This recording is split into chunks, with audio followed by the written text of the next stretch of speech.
Hey everybody, and welcome back to another Cracking Packs video. I am your host, MrBevers. That's right, we're back again with 3 packs of Innistrad, original Innistrad. We're gonna go, hopefully, get some sweet old art cards, maybe some old mechanics. This was one of the sets where they introduced, I guess this was the set where they introduced like flip cards as they are known today. There were flip, in quotes, flip cards in the Kamigawa block, but it was flipping it upside down as opposed to over to the back side. For those of you who don't know what's going on, we're doing a bit of a like art appreciation, closer deep dive look at this set. So bear with us, right? You can see here the Doom Traveler's our first card here, and as you can see, it's like the foreshadowing, right? Is that it's kind of like the spirit art with the arms out, right? Because when this little man dies, you get a 1/1 white spirit, right? So kind of a cool like a way of portraying the future state of this traveler, right? And of course the flavor text here is, he vowed he would never rest until he reached his destination. He doesn't know how right he was. We've got the Selfless Cathar here, right? With a lot of the Avacyn logos here. This card's an interesting one. So like it's a 1-drop 1/1 human that says you can pay 2 and sacrifice Selfless Cathar. Creatures you control get +1/+1 until end of turn. And the quote is, "If I fail to offer myself, we will surely be overrun. My fate would be the same." So, in other words, they've come to the realization that if he doesn't sacrifice himself, he's going to die anyway, so why not die and try to help the rest of the community, I guess, or whatever. We've got dead weight here. As you can see, an actual weight applied, and then what appears to be maybe some sort of vampire or something, shadow in the background there, coming after this. And the quote is, "The crueler vampire's idea of free-range farming." So that's what makes me assume that these shadows are vampires, due to the flavor text saying that it is vampire's idea of free-range farming. Dark Thicket Wolf. Again, another gorgeous art here. Not something that you want to come across in the forest, that's for sure. And the text here is, "Werewolf slayers don't know for certain how werewolves are created, so they kill all the wolves just to be safe." Just to be safe.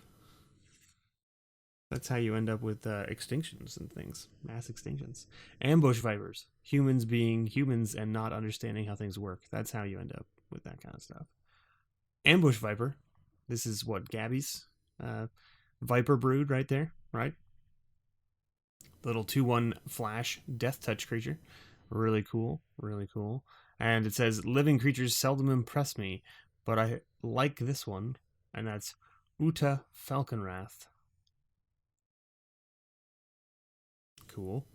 So, Ambush Viper impressing the vampires, right? We've got the Village Bell Ringer as a giant bell, and it would be very loud to be standing that close to it and ringing it. I don't know about you, but most of the time when you have a bell that size, it's at the top of a bell tower, and you ring it from the bottom of the bell tower, not the top. Cause I don't know how that would go for you, to be completely honest. Ringing the bell that large right beside you, I would assume it doesn't go well. And then the quote here is, "Priests, hunters, slayers, to arms! The enemy approaches." Prey Upon. Good old Prey Upon right there. Cool art on this card too. The epic battle between hunter and hunted. And you can determine which is which, to be completely honest, in my opinion. Is it the human that's hunted or the werewolf that's hunted? I think you get to decide that, don't you? I think you get to decide that. based on this picture. Which one is the one that's hunting and which one is the one that's defending? You'll never know. Unless you're actually there and take a side. Gorgeous art. Absolutely gorgeous art. And the quote here is, "You don't find many old werewolf hunters." He's insinuating that they die young. I assume. We've got the Brain Weevil. That is a really weird art. What is going on right there? That like that must be, that's an ear. Okay, that's an ear. That makes way more sense. I was like, what is all of this? This is an ear. Okay, that's an ear, and obviously the Brain Weevil is sticking its nasty ass little tongue feeler thing into the ear. Oof. Oof. And there's no flavor text on this card, but we can gather all we need to know from just the art, right? So there it is. Ah, yes, we've got the Rotting Fen Snake, which is an interesting one. I always thought this was interesting because you can see through the snake's head, which is interesting, right? I mean, it makes sense because it's rotting, right? So it's falling apart, but like, it just seems like such an interesting way of portraying it, you know what I mean? You definitely don't, like, if you saw this kind of creature coming at you and you could see through it, and it had all those teeth, you'd be like, I don't want to deal with whatever this is. And obviously trying to kill it by stabbing it through or whatever doesn't work, as you can clearly see. And it says, its venom sacs are long gone, but its crushing strength is somehow greater than ever. So it can't poison you, but I think that's the least of your worries, is what they're getting at. We've got a runic repetition. Look at all those, like, stairs. Look at all, like, it's like the same rune over and over and over all the way down. Hence the repetition, right? Why you're putting the runes on the stairs, I have no idea. And what is this person at, like, the bottom of, like, some sort of, like, well or something? Like, what is... I don't know. I don't know. What does it say? What some call obsession, I call the quest for perfection. Ah, gotcha. OCD. We got an OCD person up in here. That's what's happening. We've got Hamlet Captain. You can see the little claw marks on the tree there. And of course, the town in behind. Right? Keep an eye, ever vigilant, and what have you. Little 2/2 for 2. It says whenever it attacks or blocks other human creatures you control, get +1/+1. And the flavor text here is, I would fear this fight, bloodsucker, were I alone.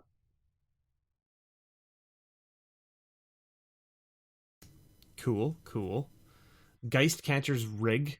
Again, we've seen this one before on the series. Really cool card. The art is interesting. Like, obviously, these big, giant jars with, like, ghosts in them, essentially, or geists in them. And they're, like, glowing, like a light bulb, almost. Because of the energy stored in there. This is like Ghostbusters before their time, right? Who are you going to call? Geistcatchers. Right? The rigs were outlawed except in Nephilia. Nephalia? Where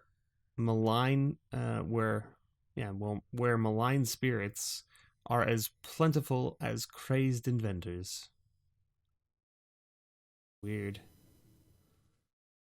Cool little piece of art, though. And the rare here for this pack is a Mentor of the Meek. So again, a nice little, this is a great creature, little 2/2 for 3 mana, right? Obviously, like, showing these people how to use a sword is kind of the idea, right? And it says, whenever another creature with power 2 or less enters the battlefield under your control, you may pay 1. If you do, draw a card. In these halls, there are no pass or fail. Your true test comes with the first full moon. Cool. Cool. We got a little ad card there. And we got another Delver of Secrets. Delver of Secrets is a nice flip card to hit. So these are the flip cards that are at the back of each pack. We've got Delver of Secrets, which is a 1/1 for 1 mana. And it says, at the beginning of your upkeep, look at the top card of your library. You may reveal that card. If an instant or sorcery card is revealed this way, transform Delver of Secrets. And it transforms into the Insectile Aberration, which you can see still has like basically the clothing here and the face of this guy, right? And the flavor text is on the back, which says, unfortunately, all my test animals have died or escaped, so I shall be the final subject. I feel no fear. This is a momentous night. Laboratory notes, final entry. And then we got a nice swamp here. There you go. Cool. All right.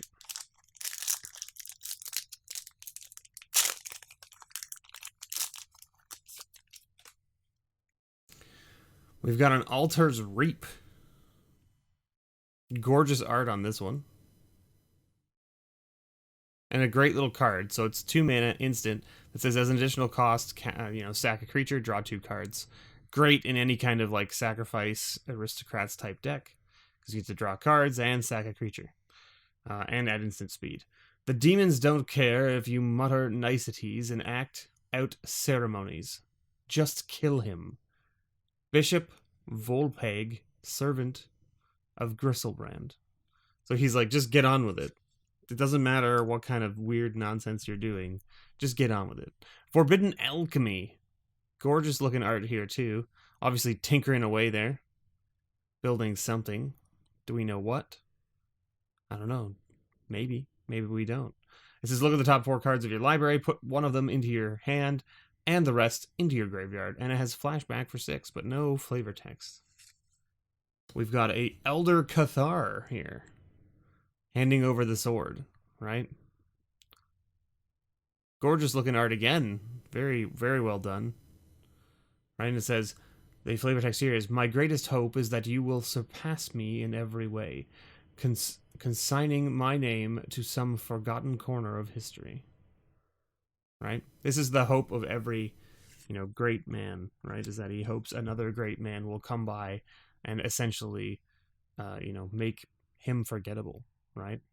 It's interesting way of looking at things, but very cool. We've got Night Terrors. Again, you can see a lot of things here where it's like a person in the foreground and then like a shadow being cast, and that's what your eye is drawn to. It's like, oh geez, I don't want whatever that is to be in my room.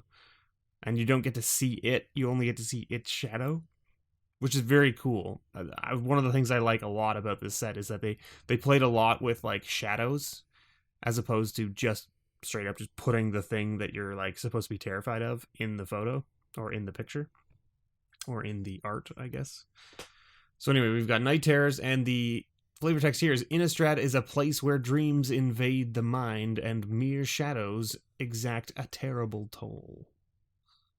It's just a coat on a rack. She's so scared. It's just the rack in the corner. It's that new coat rack that you bought with the stuff you draped over it. Don't worry about it.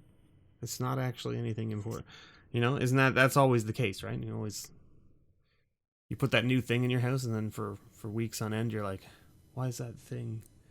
There's something in the corner of my eye. Fervor of the Bitten. You can see here, this person has been bitten on the neck, and they look to be going quite mad about it. Right? Holding them back, and it says, those who only believe themselves infected with lycanthropy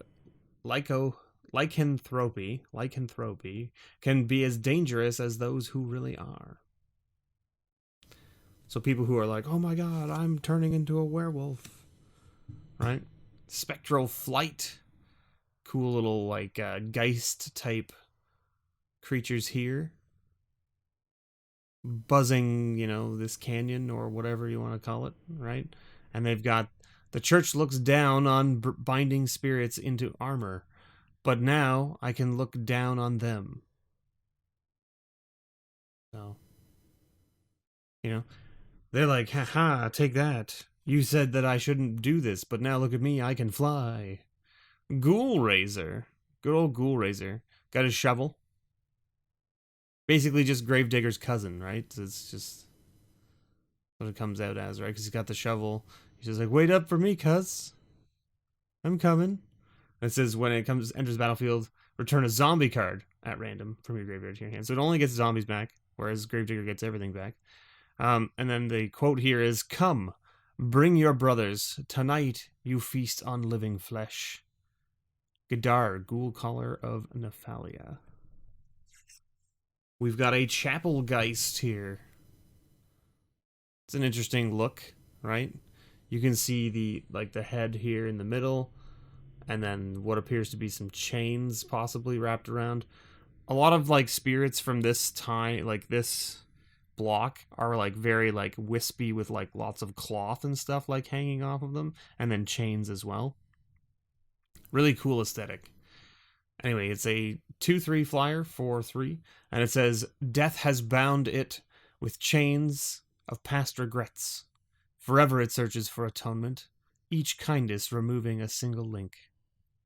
Each kindness removing a single link. That's going to take a while. If you've got a whole bunch of chains binding you, my goodness. We've got the Pitchburn Devils. I loved this card in Limited back in the day. I don't know what's going on in this photo. Is that demon like pouring lamp oil on that other devil? Is that what's going on here? This kind of looks like what's going on here. Like pouring lamp oil over one of the other ones. I don't know what. I'm not sure. But it says the ingenuity of goblins, the depravity of demons, and the smarts of sheep. So they're not very smart. But they know how to like make themselves explode, I guess, is kind of the idea. Right? Because this is when it dies, it deals 3 damage to target creature or player. Dissipate. First uncommon from this pack. Again, gorgeous art on this one. It almost looks like this thing is being like blown away by like some like weird Arctic wisp type magic thing. I don't know. It's like disappearing. You can see like it's kind of like fading in the back here, right? And that might just be the fog that's covering it up and making it look that way. But it's just a cool aesthetic. I really enjoy the art on this card. And of course, it's just a counterspell, right? But it exiles it instead of putting it in the graveyard. And it says, this abomination never belonged in our world. I'm merely setting it free. The Geist Mage. Ah, cellar door. The most beautiful word in the English language, right? Or phrase. Most beautiful phrase, since it's two words. Right? Is that not the thing? It's like cellar door. Good old Donnie Darko, right? Yeah. And there it is, the big old cellar door. And then it says, as if anyone needed another reason to avoid dark, dank cellars. Right? I mean, it looks kind of... It doesn't look dark in there, though. Right? Look at all that pink light, or that purple light coming out of there. Definitely not dark. What could be the problem, right? There you go. There's the Make-A-Wish. The first half of the art. The second one comes up in, what is that? Eldritch Moon. Where you've then got the Eldrazi pulling the bear that the girl is holding out of the well, which is really cool. I'm super stoked that they got the... I think it was the same artist, right? To basically just make the same card again, only change up what was at the top of the well. Very cool aesthetic there. And then it says, in Gavany, wishing is taken as a sign of weakness, yet the wells usually brim with silver. So they're all weak. They're all weak. Our rare here from this pack is a Mold Graph Monstrosity. Look at that thing. That is an ugly looking thing right there. It's eating like a deer or something. Look at that.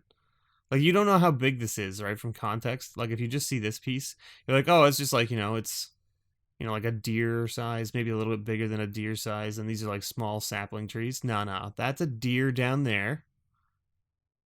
This thing is massive. And these are fully grown trees. Thing's massive. So it's 7 mana, 4 and 3 green, for an 8/8 with trample, and it says when it dies, exile it, then return 2 creature cards at random from your graveyard to the battlefield. And it says the border between life and death is as thin as a layer of topsoil. Cool, cool, cool. Another add card there, and then we've got a Thraben Sentry as our flip card. Little hawks there. It says, looks like it's going to be a quiet night on the flavor text here. But then you flip it over, and you get the Thraben Militia, who look very angry and upset that you've disturbed their quiet night. And it says, the time for grief is over. The time for retribution has begun. And it turns into a 5/4 Trampler, which is quite the difference. Quite the difference, right? And then you've got a nice little forest here. The lands are gorgeous in this set as well. All right, last pack.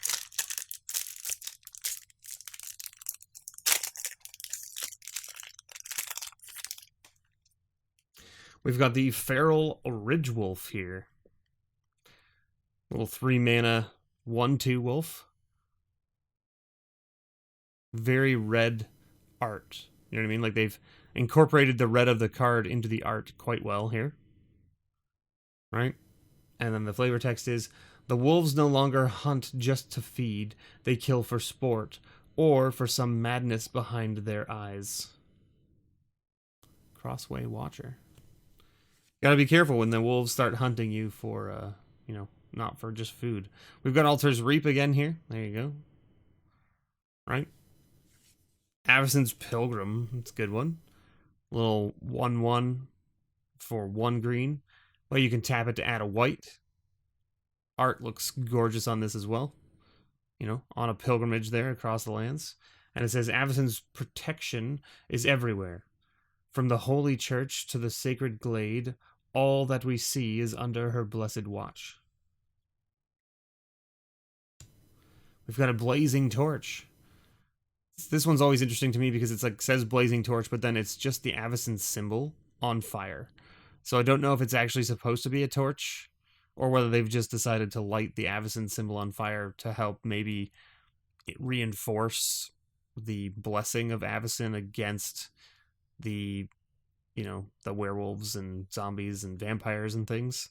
It's an interesting way of doing it, right? Like, you know, turn your holy symbol into the torch, right? And there's no flavor text on here, but it's basically just a torch that can be equipped, and then the equipped creature can't be blocked by vampires and zombies, and then you can sack it, and it deals 2 damage to target creature or player.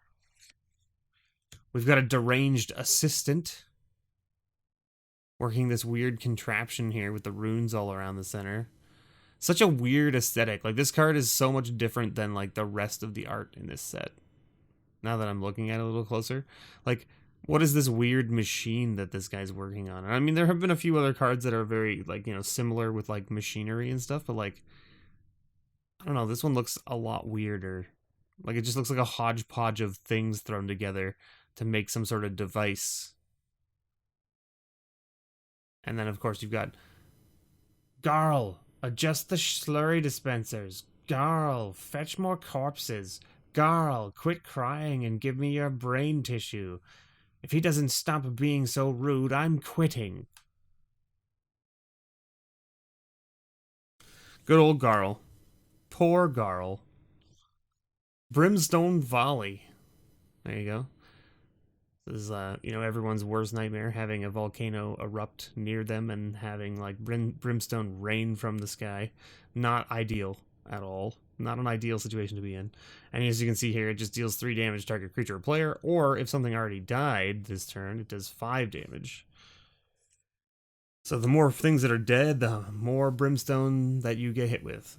Gnaw to the bone! I love the art on this card. It's very cool. It's kind of like the skeleton, like, being reclaimed to renew the life of the forest. It's cool. Just kind of like shows off like the circle of life, basically, right? And of course, there's no flavor text on this one as well, but you gain 2 life for each creature card in your graveyard, and then it has a flashback for 3. The best part about this is that you play it for 3, and then its flashback is also 3. We've got a Vampire Interloper. Just kind of hovering. Look at the cloak on this, though. Like, look at that huge cloak. And you worried that he's gonna get caught on something while he's like flying over these buildings? And like, why you gotta have that huge cloak with like the cowl and stuff, but you're not wearing a shirt? Like, if you're not wearing a shirt, do you really need the cape? Do you know what I mean? Or if like you need the cape, shouldn't you just like put a shirt on? Wouldn't you fit in a little more and be able to like sneak around and like maybe trick people into letting you take their blood if you didn't look like this? Do you know what I mean? He listens to every heartbeat, deciding which one of hundreds he will stop. We've got Bitter Heart Witch. Here you go. Nice uncommon here. This is a great little commander card as well because it lets you go and get your curses from your library. So it says when Bitter Heart Witch dies, you may search your library for a curse card, put it onto the battlefield attached to target player, then shuffle your library. Great little card. Yeah, it's only a 1/2 for 5, but the whole point of this is that it's a death touch thing that blocks big stuff, trades with them, and then goes and gets a curse and puts it onto the battlefield. The only thing you have to be mindful of is that, because it is a 1/2 with death touch and it costs 5, there might be exile effects. And then if there are exile effects, not so great because then you don't get the trigger, the death trigger. We've got a Morkrut Banshee. Like, again, another thing that you would not want to see in the middle of the night. Look at the face on this thing. Its jaw is like falling off, or it's really like able to unhinge its jaw and open wide, and it has like these jagged, horrible teeth inside. Not ideal, not great. 5 mana, right? For 4/4, but it says if it enters the battlefield and something had already died this turn, target creature gets -4/-4 until end of turn. Sweet. So let go your grudges or risk wandering the bogs forever in a murderous rage. So this is obviously someone who didn't let go of their grudges and they've turned into a banshee.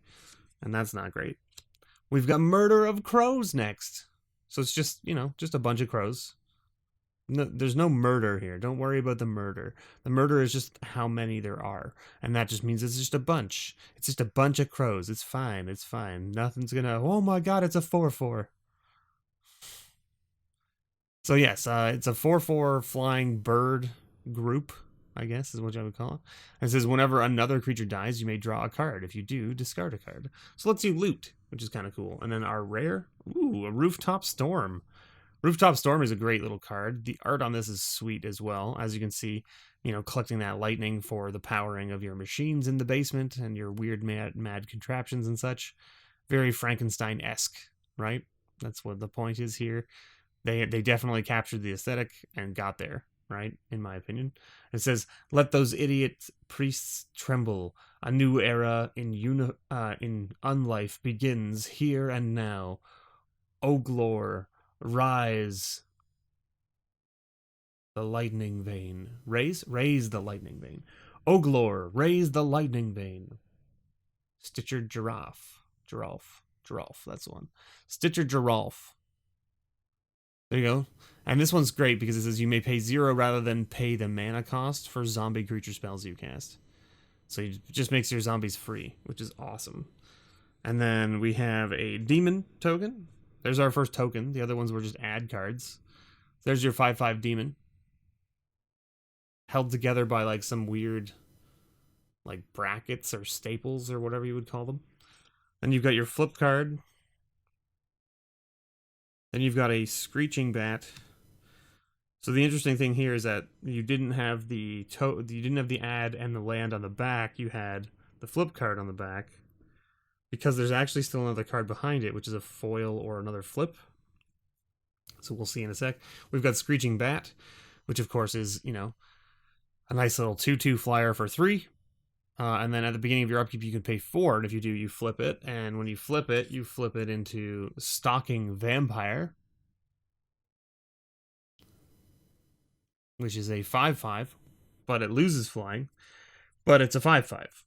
So on turn 4, you can have a 5/5. Which is pretty good, actually. Not too shabby, right? And then you can always pay the 4 at your upkeep to flip it back into a 2/2 flyer if you need something with evasion. So that's kind of cool. And then you did get a foil in this pack. So there you go. A little foil in this pack. Intangible Virtue foil. Gorgeous looking Intangible Virtue. The foiling on this looks phenomenal. It's a little bit hard to see on the camera, but it's just gorgeous. And of course, you've got all the spirits floating around, right? Which are all foily. And of course, you've got, in life, they were a motley crew. Farmers, lords, cutpurses, priests. In death, they are united in singular benevolent purpose. And I guess we missed the flavor text on the bat, so let's go back to that. The flavor text on the bat is, the bat has such clarity of hearing that simple sounds become symphonies. And then the flavor text on the back is, each form she takes is an exploration of the senses.